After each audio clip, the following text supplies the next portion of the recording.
arc length and area of sector. For each of these, calculate the length of the arc to the nearest 0.1 centimeters and the area of the sector to the nearest 0.1 centimeters squared. So first of all, the length of an arc. The arc length, it's a fraction of the full circumference. Circumference is found by doing 2 pi r or pi d, whatever you prefer. And then an arc is only a fraction of the circumference, so whatever angle out of 360, that's what you multiply it by. For the area of a sector, it's the same thing, same idea. The area of a full circle is pi r squared, and then a sector is only a fraction of that, so whatever angle you want out of 360 will give you this area of the sector. So for part A, we'll call the arc length L, and that would be the angle we want 28 out of 360, that's the fraction of the circle we want to look at, and the circumference, I'm going to say pi d or pi times, and the diameter would be 8, or 2r would also give you 8. Put that in your calculator, and you get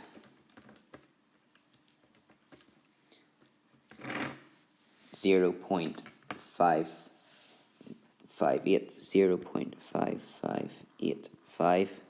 Now it wants it to the nearest 0.1 centimeter, so that'll just be 0.6 centimeters. The area of the sector, A equals the angle is 28 out of 360 multiplied by pi, and then it's r squared, so in this case it would be 4 squared.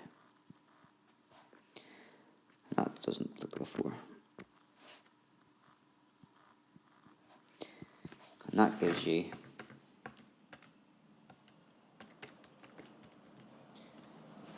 3.9 to the nearest 0.1 centimeter squared.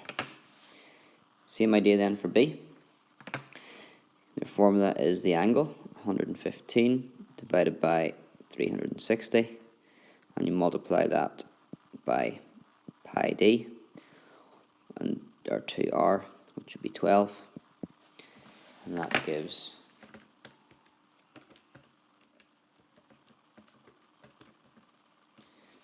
12.0, again to 1 decimal place. And the area of the sector is 115 divided by 360 multiplied by pi multiplied by the radius squared, and the radius is 6, so 6 squared.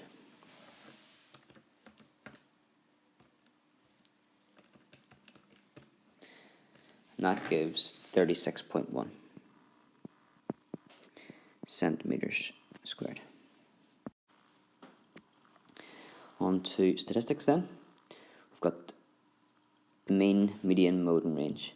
A greengrocer sold bags of apples from different countries. A bag contained 9 French apples. The weight of each apple is given below in grams. Here, calculate the mean weight of the French apple. So you'd have to add up all of these numbers and divide by 9 because there are 9 apples, and that gives 105.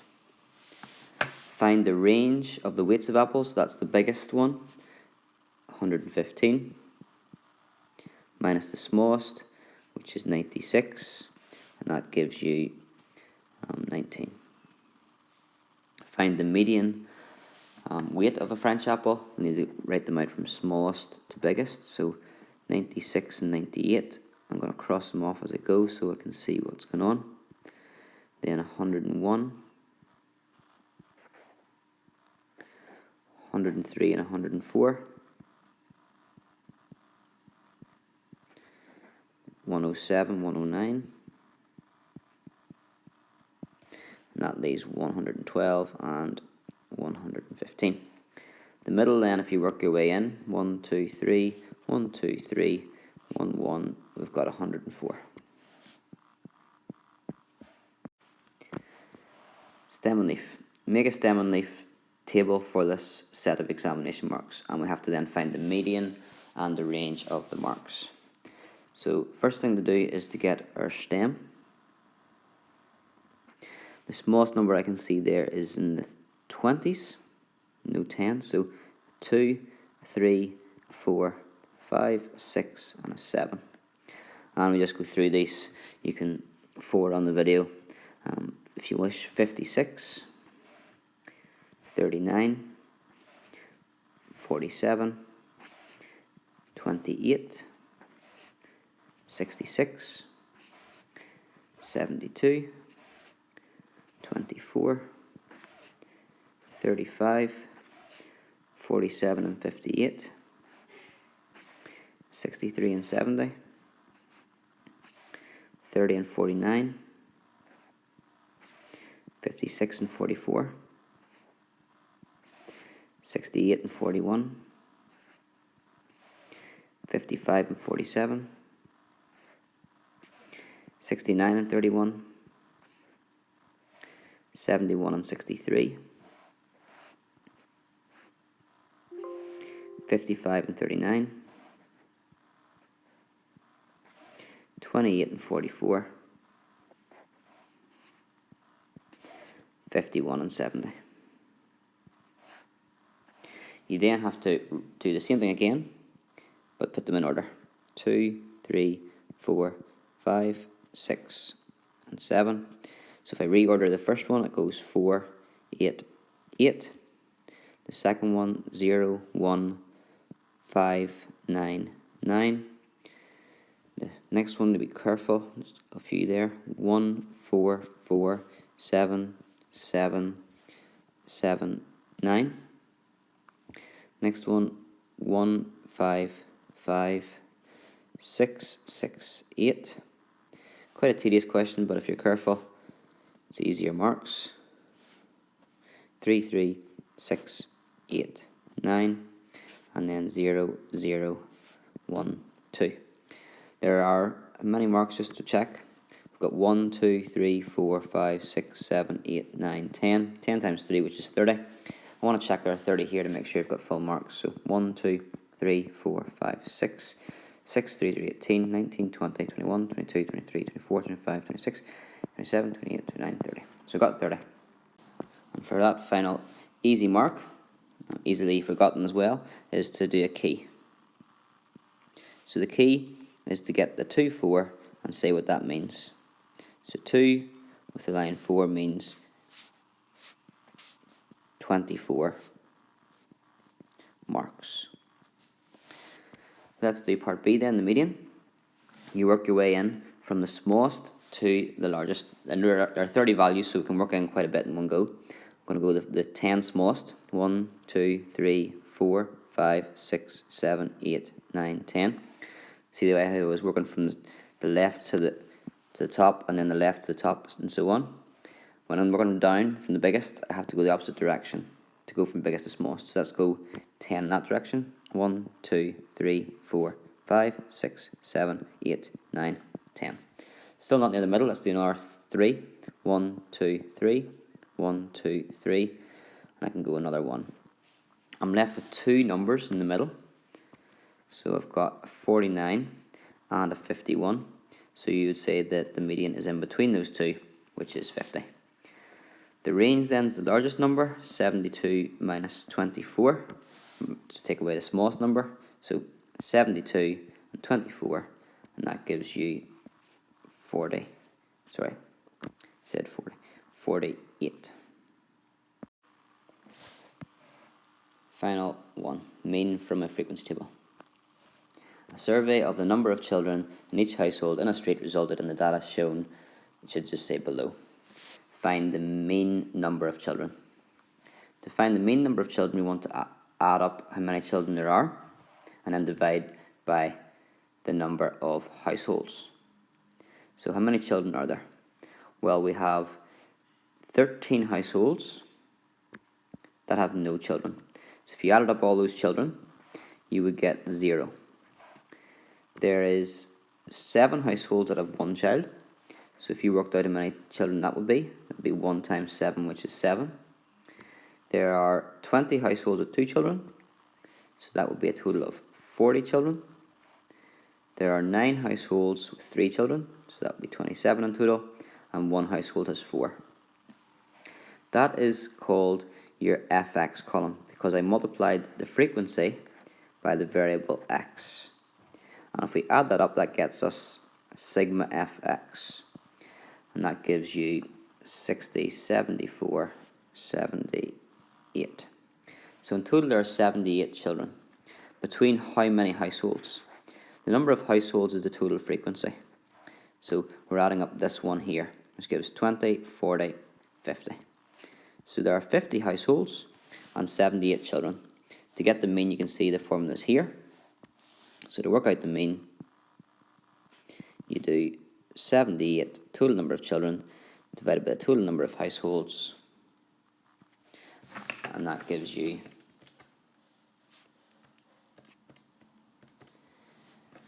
1.56, and leave it as 1.56. 1.56 children. In part B, then, we have to find the median number of children. Ideally, we would have a new table here, because that's a bit of a mess. I'm trying to get the median in the middle of all that mean calculations. But anyway, we'll persevere. The median is going to be the middle value. So there are 50 households, and you'd want to order the 50 households from smallest to largest, and you'd find the middle one is 50 plus 1, 51, divided by 2, which gives you 25.5. So the median is going to be the 25th. Ignoring the fx column, I'd want to do a cumulative frequency column to see where this 25.5th value is. The smallest number of children in a household is 0. That will be the first 13 households. The next 7 households have 1 child, so altogether that would be the first 20 households. So from the smallest, there are 20 households with 1 child or less, either 1 or 0. The first 20. The next 20 here have 2 in their household, so that would bring you up to 40 altogether. So there are 40 households that have 2 children or less, 20 households of 1 child or less. The 25.5th value must be in here, because if the 20th is in here, then the next one, the 21st, 22nd, 23rd, 24th, 25th, 26th, 27th, right up until 40 would be in here. So the 25th one is going to be in this group, and it's going to be the group with 2 children. So your answer would be 2. Part C. On holidays, Val records the length of time people stay in the pool. The results are shown in the table. Calculate an estimate of the mean time spent in the pool. Give your answer to an appropriate degree of accuracy. So here we have the amount of time they spend and the number of people who spend that time. Unfortunately, we can't say that there's 4 people spent 10 minutes or 4 people spent 0 minutes. We don't know. So what we do to find the mean here is we take a midpoint of t. So let's work out t again, and we'll take the midpoint of each group. So that would be, for the first one, the middle is 5, between 10 and 20 is 15, and they may be quite easy to work out, but just to tell you, the rule overall is that you add these 2 limits and then divide by 2, and that gets you the middle value if it's a harder calculation. There's nothing significant here. They were just the midpoints, so we can ignore this bit. And then we're going to do your what you call your fx column. In this case, it'll be f times t, but we'll just call it fx to keep it simple. Maybe even just call this one. Can't rub it out now, can I? Okay. And x as well for the midpoint. So the fx is going to be 4 times 5, which is 20. 7 times 5, which is your 70, 105. 3 times 5 is 75, and 2 times 35 is 70. If we add up the fx column, that gets us sigma fx, and that would be 145, 150, 170, 270.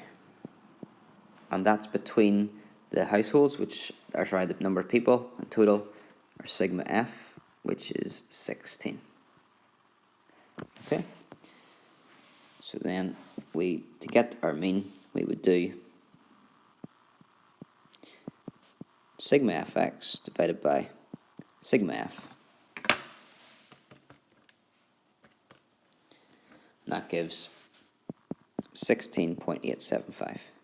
Now before I said just keep it the way, don't be rounding it. In this question it does ask for an appropriate degree of accuracy, and here we've had to just estimate or guess that 4 people spent 5 minutes, and even though we don't know exactly where they are, so this might be a little bit too accurate.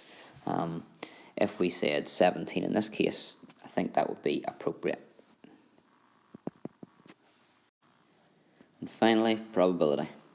The probability of it raining on any day of the week is 0.6. By drawing a tree diagram, find the probability that it rains on a Monday and a Tuesday. So we've got 2 events, Monday and Tuesday being the 2 events. So if we write down Monday and Tuesday. On the first day on the Monday, it could rain, or it might not rain. If you put a line on top of it, it means it won't rain. The probability of rain then is 0.6, and the probability it doesn't rain is 1 minus 0.6, which gives you 0.4.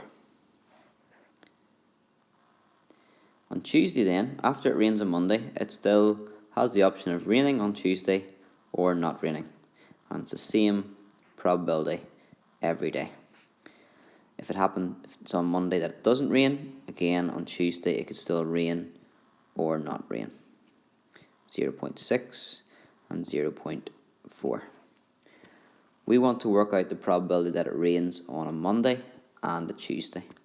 So if you're following that tree diagram, then you're going to have it raining on the Monday and on the Tuesday. So that's rain. And you can see, if we follow that path, the probability, I can write in black, probability of rain on the Monday and then rain on the Tuesday is equal to, we'll just write out first of all, you multiply the probabilities because the 2 things have to happen. It's an AND statement.